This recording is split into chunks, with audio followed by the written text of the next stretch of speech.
Il y a Issa qui pose une question. Plus le temps passe, plus beaucoup perd en honneur, par exemple, dans les familles où certaines filles n'ont plus de pudeur et que cela ne dérange plus le père ni le frère. Moi, j'aime bien cette... En fait, c'est pas une question que tu poses à Issa, c'est plutôt un constat que tu fais. Et je vais être un tout petit peu méchant avec toi ce soir, vraiment. Parce que tu as orienté tellement la question qu'elle en devient presque putassière. Les premiers à manquer de pudeur, parce que tu sais, si ta fille manque d'honneur, par Allah, c'est parce que le père et la mère en manquaient aussi. Très souvent. Très souvent. Tu dis que le père, en fait, ça les dérange plus, mais oui, c'est exactement ça. En fait, la réponse, elle est déjà dans ton constat. Un père qui éduque mal ses enfants, forcément, faut pas s'étonner que ses enfants se barrent en cacahuète. Et ne me prenez pas des cas marginaux où il y a des parents qui étaient dans le den et leurs enfants, ils ont pété les plombs, ils sont devenus acteurs porno, je sais pas quoi. C'est des cas marginaux, en réalité, ce genre de cas. La plupart du temps, 9 fois sur 10, quand des enfants se barrent en cacahuète, c'est très souvent parce que les parents, ils n'ont pas fait le travail. Et là, ce qui est intéressant, c'est que tu as aiguillé le manque de pudeur directement sur la fille. Mais, et les hommes, les mecs, en réalité. Toi, tu les as presque exclus du truc. Mais moi, dans ma vie, par Allah, que j'ai vu beaucoup plus de crasseux que de crasseuses. C'est juste que dans notre tradition maghrébine, c'est beaucoup plus honteux une femme impudique qu'un homme impudique. C'est tout, c'est juste ça en fait. Hein. En réalité, vous prenez sur 10 crasseux, s'il y a 9 hommes qui sont des crasseux et une femme crasseuse parmi eux, wallahi qu'on va tous se concentrer sur la femme crasseuse. Les 9 mecs qui ont... Ah, t'as vu, c'est pas pareil. Et ça en fait, Aïssa, ça fait vraiment partie de la mentalité des maghrébins, tu sais, des crouilles, de toujours fixer le délire de la crasse aux femmes. Mais pas du tout. Et je vous le dis par Allah, que le peu de femmes que j'ai vues dans ma vie qui n'étaient pas de bonnes mœurs, et je les juge pas, parce que moi je suis pas parfait, personne n'est parfait ici, mais par Allah, c'est parce que le papa, soit il n'était pas là, soit il n'a pas fait le job. Et la maman aussi. Moi j'ai vu très peu de mamans maghrébines interdire à leur fils, tu sors pas, t'as cru qu'on était où? T'as cru qu'on était des athées, des machins, tu vas aller en boîte de nuit. J'ai vu très peu de femmes dire à leur très peu de femmes. J'ai vu très peu de mères dire à leur fils, tu sors pas. Je veux pas que t'ailles à la chicha, je veux pas que t'ailles machin. Attention, hein. Dès qu'une fille, elle veut aller à la chicha, tout le monde lui tombe dessus. T'as pas honte, t'as pas d'honneur, t'as pas de fierté, tu veux nous foutre là. Ouais, mais lui, Yassine, pourquoi lui... Excusez-moi s'il y a des Yassine dans le... C'est un nom que j'ai pris comme ça. Hein. Toute ressemblance avec un personnage réel est fortuite, d'accord? Mais ouais, mais pourquoi lui, Yassine, il peut partir? Et c'est n'importe quoi. En fait, nous, il y a une espèce de mélange trop bizarre dans la communauté maghrébine. C'est un mélange claqué de din, mal compris d'ailleurs, et surtout mal appliqué, même pas appliqué, de tradition maghrébine, de fausse fierté, de pudeur chelou, et on a créé un espèce de truc chez nous qui est dégueulasse. On n'arrive même plus à faire la part des choses. Donc ce que tu dis, Aïssa, c'est vrai en partie ce que tu dis, quand tu dis que plus le temps passe, plus on manque d'honneur, de pudeur, de machin, de... Mais le problème, c'est pas une question de c'est la femme, c'est les hommes, c'est machin, c'est qu'en réalité, c'est une perte de din, de croyance. On perd notre croyance. Quand tu prends... je termine les frères, je vous laisse la parole. Quand tu prends une population comme la population africaine qui était autrefois musulmane, très enfin, autrefois musulmane, je parle qu'elle était beaucoup plus dans la pratique. C'est plutôt ça l'expression que j'aurais dû utiliser, parce que musulmanes, elles le sont toujours, et très majoritairement. Mais quand tu prends une population qui était autrefois très pratiquante, majoritairement pratiquante, tu l'implantes dans un pays où les mœurs, c'est totalement le contraire, parce que l'Occident, c'est littéralement le contraire de l'islam. Hein. Tout ce qu'ils ont autorisé, c'est interdit. Tout ce qu'on interdit, ils l'autorisent. C'est un peu un miroir, c'est un miroir en fait inversé, quoi. Quand tu prends une population musulmane, tu l'implantes dans un pays qui ne l'est pas, bah, au fil des générations, il va y avoir, tu sais, par mimétisme, par copie de gestes, et on va commencer à se conformer un peu aux règles du pays.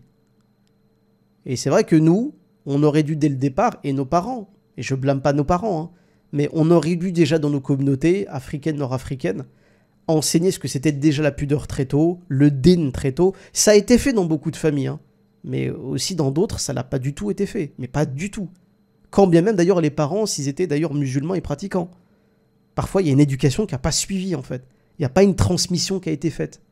Donc le problème, Aïssa, il se situe plutôt là. C'est le manquement qu'on a eu à transmettre nos valeurs islamiques à nos filles, à nos fils. Je le répète, hein, à nos filles et à nos fils. Parce qu'on les exclut souvent. Critiquer les crasseuses, ok, mais critiquer les crasseux aussi. Parce qu'eux aussi sont en grande partie responsables de ce qui se passe dans la décadence de notre population dans le pays. Donc c'est plutôt ça le problème, c'est plutôt le manque de transmission du din, des valeurs de l'islam. Et ne blâmez pas les femmes comme si c'était juste elles qui devaient porter le poids de la honte, du manque de pudeur chez les Maghrébins. C'est pas vrai, c'est faux. C'est faux. C'est un mensonge. Et ça, il y a plein de gens qui le répètent et ça commence à me gaver en fait, ça me saoule. Vous êtes jamais là pour critiquer ces Maghrébins swag qui portent des jeans de Hachek, j'ai pas envie de les insulter, mais qui s'habillent comme des fiottes, qui vont dans des chichas tous les jours, qui sont fans de foot, qui parlent comme des racailles, qui sont tous les jours sur Snapchat. Les mecs, qui sont claqués, ils servent à rien, ils sont vulgaires comme c'est pas permis. Il y a très peu de gens qui les critiquent dans notre communauté. Par contre, laisse tomber, hein. Dès qu'il y a une vidéo d'une maghrébine qui circule parce qu'elle aurait fait un truc de fou, c'est un scandale national, faut s'arrêter, faut l'insulter, faut la... blâmer ses parents. Blâmer le manque de din dans sa famille. Blâmer le fait qu'elle n'a pas eu de repère. Mais la blâmer elle, c'est stupide.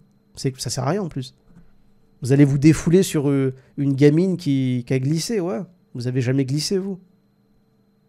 Donc le vrai problème, Aïssa, là où toi tu vois le problème dans sa finalité, il est plutôt en amont le problème. C'est une question d'éducation. C'est pas une question de filles comme ça qui deviennent des meufs sans honneur. Et le problème, il est beaucoup plus, tu vois, il vient de l'éducation, il vient de chez les parents. Des parents qui élèvent leurs enfants avec le din, ou du moins qui ont eu la responsabilité d'enseigner l'islam à leurs enfants, en leur faisant comprendre ce que c'est que leurs enfants, c'est une ceinture de sécurité. Et par Allah, qu'il y a beaucoup de gens parmi nous qui n'ont pas eu cette chance d'avoir des parents qui leur ont enseigné ça. Moi, je connais beaucoup de Maghrébins, de Maghrébines qui ont appris le din tout seuls. Tout seuls, en roue libre. Saken, ils ont été lâchés dans le monde occidental qui est une jungle de façade, hein, de corruption, de vulgarité, de pornographie, de machin. On a été lâchés comme ça dans la jungle, dans une jungle de mœurs décadentes, de décadence, pardon, et on nous a dit en gros débrouillez-vous. Forcément, t'as des gamines qui se barrent en cacahuète. Va voir à quoi ça ressemble une famille maghrébine lambda à Paris ou en région parisienne. C'est permissif de fou, tout le monde s'en fout, c'est... Alors je veux pas faire de ratio, je suis pas là à dire ouais 50% des familles machin, j'ai pas de ratio comme ça, mais honnêtement les cas que tu me cites, Aïssa, on les voit beaucoup, surtout sur les réseaux sociaux, on les voit beaucoup, mais ils sont pas si nombreux que ça. Moi je le pense sincèrement, Aïssa, qu'il y a beaucoup plus de sœurs respectables qui se respectent déjà elles-mêmes que de femmes maghrébines qui ne se respectent pas et qui font des trucs de ouf. Mais moi, j'aimerais aussi que tu fasses cet effort, frère. Il faut vraiment que vous le fassiez aussi. C'est la même énergie que vous développez à critiquer vos sœurs qui font n'importe quoi. Développez-la aussi à faire des mises en garde sur des espèces de petits connards qui sont de notre communauté aussi maghrébine ou africaine et qui vont aller draguer des meufs, qui vont aller parler de trucs hachek, je sais pas quoi, et qui vont faire n'importe quoi. Cette même énergie que vous avez à condamner vos sœurs, utilisez-la aussi de manière égale avec vos frères. Soyez honnêtes, quoi. Taclez tout le monde ou taclez personne. C'est pour ça que nous, d'ailleurs, en islam, on vise d'abord le péché avant de critiquer le pécheur. Parce que le pécheur, Allah subhanahu wa ta'ala nous dit que l'être humain, il est faible. Il a créé Adam, alayhi salam, faiblement. La constitution physique et la constitution morale de Adam, de l'humanité, elle est faible. On peut glisser, on peut douter, on peut sortir, on peut revenir, C'est comme ça, l'être humain, il est comme ça. Mais ce qui est important, c'est de viser le péché. Comment se fait-il qu'aujourd'hui, il y ait autant de gens de notre génération qui tombent dans le haram? D'où ça vient? Et quand tu commences à comprendre que ça vient de l'éducation et d'un manque d'éducation, c'est bon, tu sais où ça pêche, tu sais où est le problème, et là, tu essayes de le régler. Donc au lieu de critiquer nos sœurs, Issa, Critiquent surtout le système d'éducation qu'elles ont eu. C'est ça en fait le vrai problème. C'est pas nos sœurs ou c'est pas nos petites sœurs qui glissent et qui font n'importe quoi. Elles, évidemment, ce qu'elles font, c'est pas... Personne peut encourager ce qu'elles font. Et c'est vraiment le système d'éducation qu'il y a derrière. Et ça, c'est... Enfin bref. Ouais, faut déjà se critiquer soi-même, Muslim Younes. Exactement. Déjà se critiquer soi-même. Il y a très peu de gens qui se critiquent eux-mêmes, mais qui passent leur temps à critiquer les autres. Enfin bref. Je suis d'accord avec toi. Excuse-moi, Sabra. Excuse-moi, deux petites secondes. Non, il n'y a pas de souci, frérot. Je voulais juste lire ce qu'écrivait Rissa. Je suis d'accord avec toi. Je pense exactement la même chose pour les hommes. J'aurais dû le mettre. Alhamdoulilah, Rissa. Alhamdoulilah. Honnêtement, dans ta manière de présenter la chose, je pensais que tu fixais le truc sur les hommes. Et tu sais d'ailleurs qu'il y a des mecs qui font que ça. Et pour en citer un d'ailleurs connu que vous connaissez tous, et d'ailleurs un grand salam aux gens d'ailleurs qui le suivent et qui font partie de ses modérateurs, je parle de Bassem Braiki, parce que vous savez qu'il y a une secte autour de Bassem Braiki, il y a des adorateurs de Bassem Braiki qui n'aiment pas quand on le critique, mais pour le coup c'est un bon exemple. Bassem Braiki, c'est un mec qui a passé sa vie, littéralement sa vie, à critiquer les beurettes, alors que lui c'est une beurette déjà. Cette schmata, lui c'est déjà une beurette. Au même moment, il est en train de critiquer les femmes qui avaient peu de respect pour elles-mêmes et qui pratiquaient zina, etc. Et bah, t'avais des vidéos de lui qui tournaient où c'est l'heure du halib. Hein, la plupart des gens connaîtront la référence. Et c'est ce genre de mecs, en fait, d'ordures que je déteste. C'est des mecs qui vont aller critiquer des meufs, alors qu'en réalité, lui, c'est un crasseux déjà, et qui, en plus, fait la promotion de la crasse. Et ça, il faut vraiment que ce soit un truc qui soit désinstallé de notre communauté. C'est pour ça que nous, quand on revient à l'islam, on critique le péché, la nature du péché, comment un péché se développe. Évidemment, on doit aussi condamner les pécheurs, parce que si on ne condamne pas les pécheurs dans une société islamique, c'est n'importe quoi.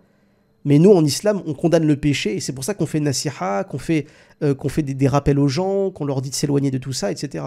On passe déjà par la nasiha, par le fait de comprendre d'où viennent les problèmes, et on essaie de les régler.